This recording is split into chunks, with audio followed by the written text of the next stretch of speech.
श्री गणेशाय नमः।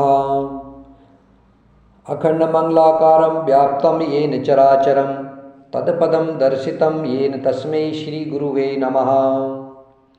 उद्भवस्थितिसंहारकारिणीं क्लेशहारिणीं सर्वश्रेष्ठकरी सीता नतोष रामवल्लभावम्। भवानी शंकरो वन्दे श्रद्धा विश्वासरूपिणं याभ्यां विना न पश्यन्ति सिद्धाश्वान्तः स्तमीश्वरम्। माता रामो मत्पिता रामचंद्र स्वामी रामो मत्सखा रामचंद्रः सर्वस्व मे रामचंद्रो दयालु नान्यं जाने नेव जाने न जाने। राम रामेति रामेति रमे रामे मनोरमे सहस्रनाम ततुल्यं राम नाम वरानने। यन्माया वशवर्तिः विश्वमखिलं ब्रह्मादिदेवासुरा यत सतामृषेव भाति सकलं रज्जो यथा हे भ्रमः। यत पादप्लमेकमेवि भवा बोधे स्थितिशां वर्ता वन्दे समतमेश कारणपरं रामाख्यमीशं हरिम्। यस्साङ्ख्ये च विवादिबोधरसुता देवापगामस्तके भाले बाले विदुरगरले च गरलं यत्सोरसि व्यालराट। सोऽयं भोरविभूषणः सुरवरः सर्वाधिपे सर्वदा सर्वगतः शिव शशिनिवः श्रीशङ्करं पातु मामा। रक्ताम्भोजदलाभराममनयं पीताम्बरमलङ्कृतं श्यामाङ्गं निभुजनं प्रसन्नवदनं श्रीसीताया शोभितं। कारुण्यामृतसागरं पीरिगणे भारतादिभावितं वन्दे विष्णुशिवादिसेव्यमनीष भक्ते सिद्धिपरदम्। आपदामपहरतारं दातारं सर्वसम्पदानं लोकाभिरामं श्रीरामं भूयो भूयो नमाभ्यं। रामाय रामभद्राय रामचन्द्राय वेदसे रघुनाथाय नाथाय सीताया पतये नमः। नीलाम्बुजश्यामलकोमलागं सीतासमारोपितवामभागं पाणोमहासायकचारिचापं नमामि रामं रघुवंशनाथं। पवनतनयसङ्कटहरणं मङ्गलमूर्तिरूप रामलखन सीता सहिता हृदय बसहो सुरभूप। सियावर रामचंद्र की जय पवन सुत हनुमान की जय उमापति महादेव की जय। गोस्वामी तुलसीदास जी महाराज की जय। गुरु वशिष्ठ जी धीरज धर करके जनक जी के पास आए। गुरु जी ने श्री रामचंद्र जी के शील और स्नेह से युक्त स्वभाव से ही सुंदर वचन राजा जनक जी को सुनाए और कहा, हे महाराज, अब वही कीजिए जिसमें सबका धर्म सहित हित हो। हे राजन, तुम ज्ञान के भंडार, सुजान, पवित्र और धर्म में धीर हो। इस समय तुम्हारे बिना इस दुविधा को दूर करने में और कौन समर्थ है। मुनि वशिष्ठ जी के वचन सुन करके जनक जी प्रेम में मग्न हो गए। उनकी दशा देखकर ज्ञान और वैराग्य को भी वैराग्य हो गया, अर्थात उनके ज्ञान वैराग्य छूट से गए। वे प्रेम में शिथिल हो गए और मन में विचार करने लगे कि हम यहाँ आए यह अच्छा नहीं किया। राजा दशरथ जी ने श्री रामचंद्र जी को वन जाने के लिए कहा और सवय अपने प्रिय के प्रेम को सच्चा कर दिया, अर्थात प्रिय वियोग में प्राण त्याग दिए, राम जी के वियोग में प्राण त्याग दिए। परंतु हम अब इन्हें वन को भेज करके अपने विवेक की बड़ाई में आनंदित होते हुए लौटेंगे कि हमें जरा भी मोह नहीं है। हम श्री राम जी को वन में छोड़कर चले आए, दशरथ जी की तरह मरे नहीं। तपस्वी मुनि और ब्राह्मण का यह सब सुन और देख करके प्रेमवश बहुत ही व्याकुल हो गए। जो तपस्वी मुनि और तपस्वी लोग थे, मुनि लोग और ब्राह्मण लोग थे, ये सब सुन करके और देख करके प्रेमवश सभी लोग व्याकुल हो गए। समय का विचार करके राजा जनक जी धीरज धर करके समाज सहित भरत जी के पास चले भरत जी ने आकर के उन्हें आगे होकर के लिया, अर्थात सामने आकर के जनक जी का स्वागत किया और समयपूर्ण अच्छे आसन दिए। जनक जी कहने लगे, जनक जी भरत जी से कहने लगे, हे तात भरत, तुमको श्री राम जी का संभाव मालूम है। राम सत्य व्रत धर्म, रत सब कर शील स्नेह, संकट सहत सकोच बस, कहे जो आयसु देहु। श्री रामचंद्र जी सत्यवर्ती और धर्मपरायण हैं, सबका शील और स्नेह रखने वाले हैं, इसलिए वह संकोचवश संकट सह रहे हैं। अब तुम जो आज्ञा दो वह उनसे कही जाए। भरत जी यह सुनकर पुलक सलिल हो नेत्रों में जल भरकर बड़ी भारी धीरज धरकर बोले, हे प्रभु, आप हमारे पिता के समान प्रिय और पूज्य हैं, और कुलगुरु श्री वशिष्ठ जी के समान हितैषी तो माता पिता भी नहीं है। विश्वामित्र आदि मुनियों और मंत्रियों का समाज है, और आज के दिन ज्ञान के समुद्र आप भी यहाँ उपस्थित है। हे स्वामी, मुझे अपना बच्चा, सेवक और आज्ञा अनुसार चलने वाला समझ करके शिक्षा दीजिए। इस समय और स्थल में आपका पूछना, इस पर यदि मैं मौन रहता हूँ तो मलिन समझा जाऊंगा और बोलना पागलपन होगा। तथापि मैं छोटे मुंह बड़ी बात कहता हूँ। हे तात, विधाता को प्रतिकूल जान करके क्षमा कीजिए। वेद शास्त्र और पुराणों में प्रसिद्ध है और सारा जगत जानता है कि सेवा धर्म बड़ा कठिन है। स्वामी के प्रति कर्तव्य पालन में और स्वार्थ में विरोध दोनों एक साथ नहीं निभ सकते हैं। बैर अंधा होता है और प्रेम को ज्ञान नहीं रहता है। मैं स्वार्थवश कहूँगा या प्रेमवश, दोनों में ही भूल होने का भय है।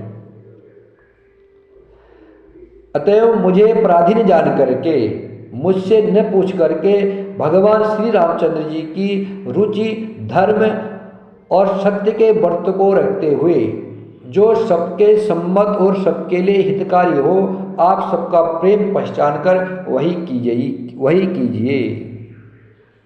भरत जी ने जनक जी से कहा, आप वही कीजिए जिसमें सबकी सम्मत हो और सबका हित हो।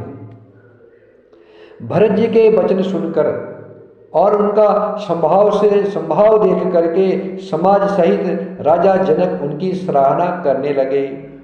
भरत जी के वचन सुगम और अगम, सुंदर, कोमल और कठोर हैं। उनमें अक्षर थोड़े हैं परंतु अर्थ अत्यंत अपार भरा हुआ है। जैसे मुख का प्रतिबिंब दर्पण में दिखता है और दर्पण अपने हाथ में है, फिर भी वह पकड़ा नहीं जाता है। दर्पण में अपना मुंह दिखता है, दर्पण हमारे हाथ में है, लेकिन वह मुंह का प्रतिबिंब पकड़ा नहीं जाता है। इसी प्रकार भरत जी की यह अद्भुत वाणी भी पकड़ने में नहीं आती है, शब्द से उसका आशय समझ में नहीं आता है। किसी से कुछ उत्तर देते नहीं बना। तब राजा जनक जी, भरत जी तथा मुनि वशिष्ठ जी समाज के साथ वहाँ गए जहाँ देवता रूपी कुमुदों को खिलाने वाले, सुख देने वाले चंद्रमा श्री रामचंद्र जी थे। यह समाचार सुनकर के सब लोग सोच से व्याकुल हो गए। जैसे पहली वर्षा के जल के संयोग से मछलियां व्याकुल हो जाती है, जब पहली वर्षा होती है तो मछलियां व्याकुल हो जाती है, वैसे ही सब लोग सोच से व्याकुल हो गए। देवताओं ने पहले कुलगुरु वशिष्ठ जी की दशा देखी, फिर विदेह जी के विशेष स्नेह को देखा और तब श्री राम भक्ति से ओतप्रोत भरत जी को देखा। इन सबको देख करके स्वार्थी देवता घबरा करके हृदय में हार मान गए, अर्थात निराश हो गए। उन्होंने सब किसी को श्री राम प्रेम में सराबोर देखा। इससे देवता इतने सोच के वश में हो गए कि जिसका कोई हिसाब नहीं है। देवराज इंद्र सोच में भरकर कहने लगे कि श्री रामचंद्र जी तो स्नेह और संकोच के वश में है, इसलिए सब लोग मिलकर कुछ माया रचो, नहीं तो काम बिगड़ जाएगा। देवताओं ने सरस्वती जी का स्मरण कर उनकी स्तुति की और कहा, हे देवी, देवता आपके शरणागत है, उनकी रक्षा कीजिए। अपनी माया रच करके भरत जी की बुद्धि को फेर दीजिए और छल की छाया कर देवताओं के कुल का पालन कीजिए, रक्षा कीजिए। देवताओं की विनती सुन करके और देवताओं को स्वार्थ के बस होने से मूर्ख जान करके बुद्धिमती सरस्वती जी बोली, मुझसे कह रहे हो कि भरत जी की मति पलट दो? 1000 नेत्रों से भी तुमको सुमेर नहीं सूझ पड़ता। सरस्वती मैया इंद्र को कह रही है, हे इंद्र, तुम्हारी 1000 आंखें है और तुम्हें सुमेर पर्वत नहीं दिखाई देता है। इनका प्रेम, इनका शील, इनका स्वभाव तुम्हें नहीं दिखाई देता है और मुझसे कह रहे हो कि भरत की बुद्धि को फेर दो। ब्रह्मा, विष्णु और महेश की माया बड़ी प्रबल है, किंतु वह भी भरत जी की बुद्धि की ओर ताक नहीं सकती है। ब्रह्मा जी की, विष्णु जी की और शंकर भगवान की माया बड़ी प्रबल है, किंतु वह भी ब्रह्मा जी की, विष्णु जी की और शंकर जी की माया भी भरत जी की बुद्धि की तरफ ताक भी नहीं सकती है। उस बुद्धि को तुम मुझसे कह रहे हो कि भोली कर दो, भुलावे में डाल दो। अरे चांदनी कहीं प्रचंड किरणों वाले सूर्य को चुरा सकती है, चंद्रमा की चांदनी प्रचंड सूर्य की किरणों को चुरा सकती है। भरत जी के हृदय में श्री सीताराम जी का निवास है।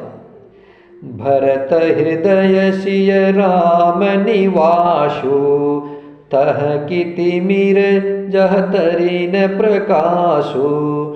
ऐस कही सारद गई विधि लोका, विबुध विकल निसिमानहु को का। अस कही सारद गई विधि लोका, विबुध विकल निसिमानहु को का। भरत जी के हृदय में श्री सीताराम जी का निवास है। श्री सीताराम जी कहाँ रहते हैं? भरत जी के हृदय में रहते हैं। जहाँ सूर्य का प्रकाश है वहाँ कहीं अंधेरा रह सकता है? जहाँ सूर्य का प्रकाश पहुँच जाए वहाँ कहीं अंधेरा रह सकता है? नहीं रह सकता है। ऐसा कह करके सरस्वती जी ब्रह्मालोक को चली गई। देवता ऐसे व्याकुल हुए जैसे रात्रि में चकुआ व्याकुल हो जाता है। मलिन मन वाले स्वार्थी देवताओं ने बुरी सलाह करके बुरा षड्यंत्र रचा, प्रबल माया जाल रच करके भय, भ्रम, अप्रीत और उच्चाटन फैला दिया। कुचाल करके देवराज इंद्र सोचने लगे कि काम का बनना बिगड़ना सब भरत जी के हाथ में है। इधर राजा जनक जी मुनि वशिष्ठ जी के साथ श्री रघुनाथ जी के पास आए। सूर्य कुल के दीपक श्री रामचंद्र जी ने सबका सम्मान किया। तब रघुकुल के पुरोहित वशिष्ठ जी समय, समाज और धर्म के अनुकूल वचन बोले। उन्होंने पहले जनक जी और भरत जी का संवाद सुनाया, फिर भरत जी की कही हुई सुंदर बातें कह सुनाई। फिर बोले, हे तात राम, मेरा मत तो यह है कि तुम जैसी आज्ञा दो वैसा ही सब करें। यह सुनकर दोनों हाथ जोड़ करके श्री रघुनाथ जी सत्य, सरल और कोमल वाणी बोले। आपके और मिथिलेश्वर जनक जी के विद्यमान रहते मेरा कुछ कहना सब प्रकार से अनुचित है। हे गुरुजी, जिस समाज में आप और जनक जी रहे वहाँ पर मेरा कुछ कहना अनुचित है। आपकी और महाराज की जो आज्ञा होगी मैं आपकी शपथ करके कहता हूँ कि वह सत्य ही सबको शिरोधार्य होगी। श्री रामचंद्र जी की शपथ सुन करके सभा समेत मुनि और जनक जी सकुचा गए। किसी से उत्तर देते नहीं बनता है, सब लोग भरत जी का मुंह ताक रहे हैं। भरत जी ने सभा को संकोच के वश देखा। राम बंधु भरत जी ने बड़ा भारी धीरज धर करके और कुसुमय देख करके अपने उमड़ते हुए प्रेम को संभाला, जैसे बढ़ते हुए विंध्याचल को अगस्त्य जी ने रोका था। शोक रूपी हिरणाक्ष ने बुद्धि रूपी पृथ्वी को हर लिया, जो विमल गुण समूह रूपी जगत की उत्पन्न करने वाली थी। भरत जी के विवेक रूपी विशाल बराह रूपधारी भगवान ने शोक रूपी हिरणाक्ष को नष्ट कर बिना ही परिश्रम उसका उद्धार कर दिया। श्री राम जय जय राम, श्री राम जय जय राम, श्री राम जय जय राम, श्री राम जय जय राम, श्री राम जय जय राम, श्री राम जय जय राम, श्री राम जय जय राम, श्री राम जय जय राम, श्री राम जय जय राम, श्री राम जय जय राम, श्री राम जय जय राम, श्री राम जय